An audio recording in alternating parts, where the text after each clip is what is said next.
Please subscribe Sadhguru Sai Creations.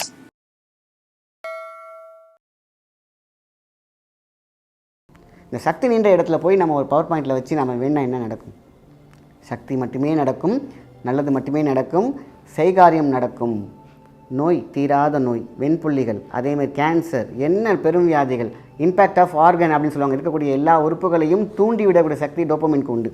மகாசக்தி, மகாயோகம், மகாயுத்திரம், இதுதான் இதோடைய தொண்டு தொட்டு இருக்கிறது.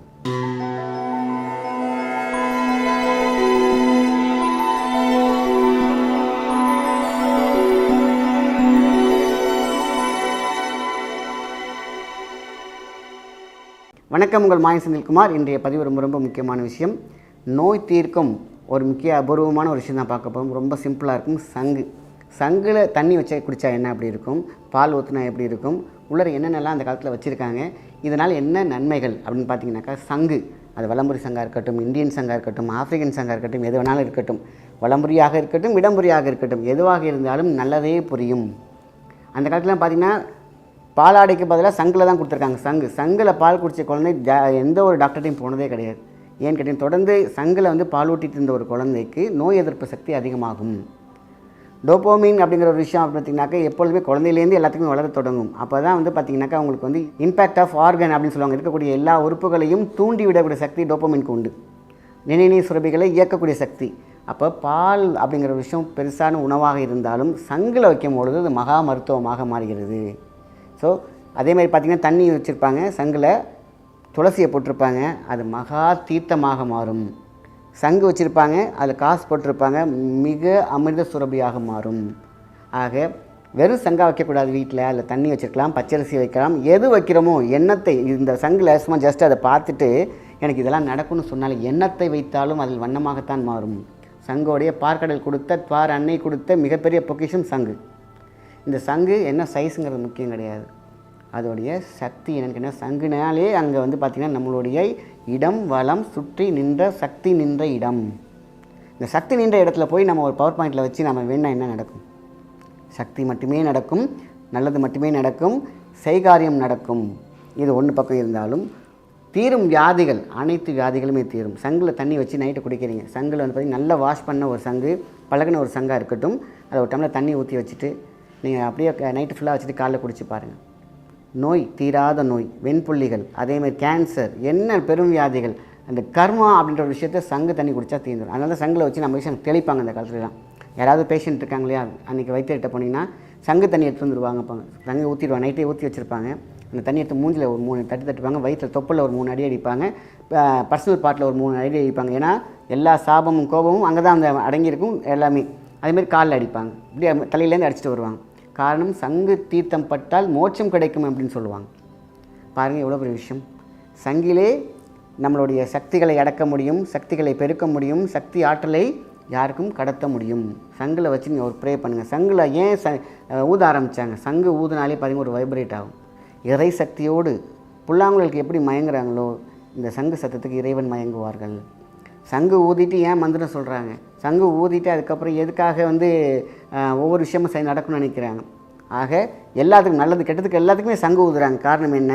இது அப்படி ஆகட்டும், தகாஸ்ட் அப்படிங்கிற ஒரு விஷயத்தை கொடுக்கறதுக்கு தான் சங்கு. அதனால தான் சங்கில் பால் வச்சு கொடுக்கலாம், குழந்தைங்களுக்கு கொடுக்கலாம், குடிக்கலாம், நம்ம தண்ணி வைக்கலாம். வாஸ்து தோஷம் நீக்கக்கூடிய ஒரு சக்தி.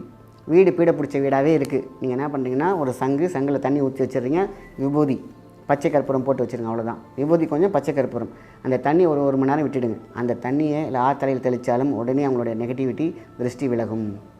வீட்டில் அதேமாதிரி கேஷ் பாக்ஸில் பார்த்திங்கன்னா காசு சேரவே கிடையாது, போய்கிட்டே இருக்குன்னா அதை தெளித்து பாருங்கள்.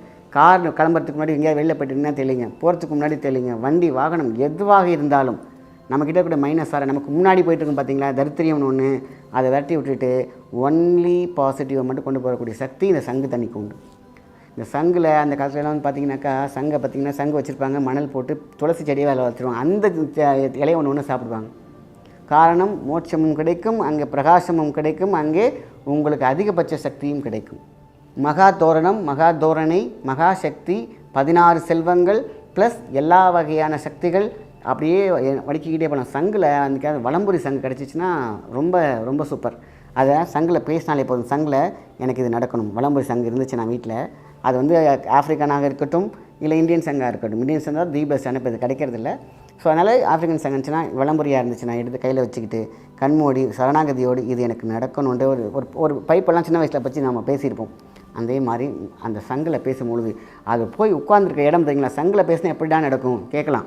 இந்த சங்கில் நம்ம பேசக்கூடிய வார்த்தைக்கு வலிமை உண்டு. இது உள்ளே போய் அது பார்த்திங்கன்னா அப்படி சுற்றி போய் நிற்கும் இல்லையா, அதில் இருக்கக்கூடிய ரீங்காரம் இருக்குது பார்த்திங்கன்னா, அது அமைப்பு இருக்குது பார்த்திங்கன்னா, உள்ளே போய் ஒரு கேவில் போகிற மாதிரி அது போய் அந்த சக்தி நீங்கள் பேசக்கூடிய விஷயங்கள் எல்லாத்துக்குமே மகா சக்தியை கொடுக்கும். அப்போது சங்கில் பேசிட்டு நீங்கள் பாட்டு வச்சுட்டு போயிடுங்க, அது கண்டிப்பாக நடந்தது. யூனிவர்சல் கனெக்டர் இப்போ அண்டவெளின்னு சொல்லுவாங்க, மில்கி வே, அதில் போய் ஒரு விஷயம் கடந்து நின்று விட்டால் அது நடந்தே தீரும். அதனால தான் பார்த்திங்கன்னா கோயிலில், சிவன் கோயிலெலாம் பார்த்திங்கன்னா நந்தியில் காதில் சொல்லுவாங்க. காரணம் அது வந்து வடிவமைக்கப்பட்டது. எல்லா நந்திலையும் சொல்ல மாட்டாங்க. இப்போ இந்த தஞ்சாவூர் பெரிய கோயிலில் போய் சொல்லுவாங்க, பார்த்துருப்பீங்க, காதில் எல்லோரும் பேசிட்டு வருவாங்க.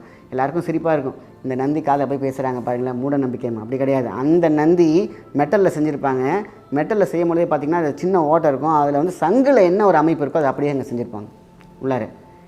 இல்லைன்னா இந்த சங்கியே கூட பதிச்சிருப்பாங்க, உள்ளே தான் தெரியும் மெட்டலில் இருக்கும்பொழுது. இது வந்து மகா ரகசியம். ஸோ சொல்கின்ற விஷயத்தை இறைவனிடமும் அண்டவெளியிலையும் சேர்க்கக்கூடிய ஒரு விஷயம் சங்கு. இப்படியும் செய்யலாம். வீட்டில் கண்டிப்பாக சங்கை கவுத்து வச்சுருக்காங்க, சில பேர் கவுத்து வைக்கக்கூடாது, நிமித்தி வைக்கணும். ஒன்று தண்ணி ஊற்றி வைங்க, இல்லைன்னா பச்சரிசி போட்டு வைங்க, காயின்ஸ் போட்டு வைக்கலாம், இல்லைனா அதில் பணம் வைக்கலாம், என்ன வேணாலும் வைக்கலாம், எம்டியாக மட்டும் வைக்கக்கூடாது. இதுதான் சங்கோட மகா மகத்துவம், மகா சக்தி. இதை தான் ஒவ்வொரு வீட்லையும் எனக்கு நீங்கள் எந்த வீட்டுக்கு போங்க, இன்றைக்கி தான் கிடையாது, நீங்கள் எந்த வீட்டுக்கு போனாலும் சங்குன்றது வீட்டில் இருக்கும். ஏன்னா சங்கு ஒருத்தங்க வீட்டில் இருக்கணுன்ட்டு பெரியவங்க வலியுறுத்துவாங்க. சங்கை எப்படி பண்ணணும், வெள்ளிக்கிழமை எப்படி சங்கு ஊதணும், சிவனை நினைத்து எப்படி சங்கு ஊதுறது. அந்த காலத்தில் சங்கு ஊதாத ஆளே கிடையாது. பார்த்திங்கன்னா ஞாயிற்றுக்கிழமை ஆனால் பார்த்திங்கன்னா பெரிய ஒரு சவுண்ட் இருக்கும், அத்தனை பேரும் ஒரே நேரத்தில் சங்கு ஊதுவாங்க. காரணம் விடிவெள்ளி வரட்டும், அவங்களுடைய கிராமத்துக்கோ அவங்க ஊருக்கோ ஞாயிற்றுக்கிழமை ஒரு டைம் ஃபிக்ஸ் பண்ணியிருப்பாங்க. அந்த நேரத்தில் எல்லார் வீட்டு வாசலையும் வெளில வந்துடுவாங்க, விளக்கேற்றிடுவாங்க, ஊதுவாங்க அந்த சங்கை. அப்போ பாருங்கள், கிட்டத்தட்ட ஒரு கிராமமே ஊதுன அப்படி இருக்கும் சங்கு. ஒரு வைப்ரேஷன் இருக்காது. இறைவனே அங்கே வந்துட்டு உனக்கு என்ன வேணும்ட்டு ஆசீர்வாதம் பண்ணிட்டு போயிடும். இதை தான் ஐதீகமாக வைத்திருந்தார். சங்குங்கிறது அந்த காலத்தில் சின்ன அது எப்படி ஒரு படிக்கிறாங்களோ சங்கு ஊதுறதுக்கு அங்கே கத்தே தருவாங்க, கற்றுக்கிட்டே ஆகணும். சண்டே அன்றைக்கினா ஊதணும். எனக்கு அப்புறம் சந்ததி சந்ததி சந்ததி சந்ததி அப்படியே ஊத ஊத ஊத நெகட்டிவிட்டி வீட்லேயும் இருக்காது, ஊர்லேயும் இருக்காது, அங்கே சந்தோஷம் மட்டுமே இருக்கும். இதுதான் பரிகாரமாகவே அந்த காலத்தில் சொல்லியிருக்காங்க. சங்கு ஊத அனைத்தும் பறந்து போகும். சங்குடைய நாதமும் எல்லா நாதஸ்வரத்துக்கு மயங்காத மனம் இருக்காது. அதேமாதிரி ஃப்ளூட்டுக்கு மயங்காது, இசைக்கு மயங்காது யாருமே கிடையாது. அதேமாதிரி சங்கு ஓசைக்கு இறங்காத சுவாமிகளே கிடையாது. குலதெய்வமாக இருக்கட்டும், தெய்வமாக இருக்கட்டும், சங்கு ஓசைக்கு நீங்கள் கூப்பிட்டாக்கா வந்தே தீர வேண்டும். அந்த தான் கட்டாயம். வந்துட்டு உங்களுடைய பேராசையாக இருந்தாலும் சரி, ஆசையாக இருந்தாலும் சரி, நியாயமான ஆசையாக இருந்தால் கண்டிப்பாக அது அத்தனையும் நடந்தே தீரும். ஆனால் சரணாகதியோடு இருக்க வேண்டும். மகாசக்தி, மகா யோகம், மகா யுத்திரம், இதுதான் இதோடைய தொட்டு இருக்குது. சங்கு, இப்போ சங்கு வந்து வீட்டில் வச்சுருக்கீங்க, தண்ணி ஊற்றிடுங்க, அதில் துளசி இலையை போட்டு அதை கொடுக்கலாம். இது கொடுத்தா பெரிய திருஷ்டி நீங்கும். புலங்காயுத தோஷம், குழந்தைங்கள்லாம் அடிக்கடி அழுந்துக்கிட்டே இருப்பாங்க, நேற்று நைட்டு கதறி கதறி அழுதுருவாங்க, தேம்பி அவங்களுக்குலாம் பார்த்திங்கன்னா இந்த சங்கில் தண்ணி வச்சு துளசி போட்டு அந்த தண்ணியை தலையில் தெளித்து குடித்தாலும் போதும், அவங்களுக்கு இந்த தூக்கத்தில் பயப்படுறது இருக்காது. இது பெரியவங்களும் செய்யலாம். பால், சங்கில் பால் வச்சு குடிக்கும்போது தீராத நோயும் தீரும். சில பேருக்கு வயிறு பொறுமல் இருந்துக்கிட்டே இருக்கும், வயிறு பிரச்சனை தீரவே தீராது. இப்படி பல மருத்துவங்களை கொண்டது தான் சங்கு. அதுவும் வலமுறை இடமுறை அதெல்லாம் பார்க்க தேவையில்லை. இந்தியனா இல்லை வந்து வெளியில் கிடைக்கக்கூடிய சங்கம் எதுவாக இருந்தாலும் சங்கு நம்மளுடைய எல்லா இடத்துலையுமே கிடைக்கிது. நல்லா சுத்தம் பண்ணி வச்சுருப்பாங்க. நீங்களும் நல்லா க்ளீன் பண்ணி வச்சுட்டு அதுலேருந்து நம்ம தீர்த்தமாக நீரை அருந்தினாலே அனைத்து வியாதிகளும் அனைத்து தீமைகளும் பறந்தே போகும். நல்ல விஷயத்தை மற்றவங்க ஷேர் பண்ணுங்கள். நன்றி, வணக்கம்.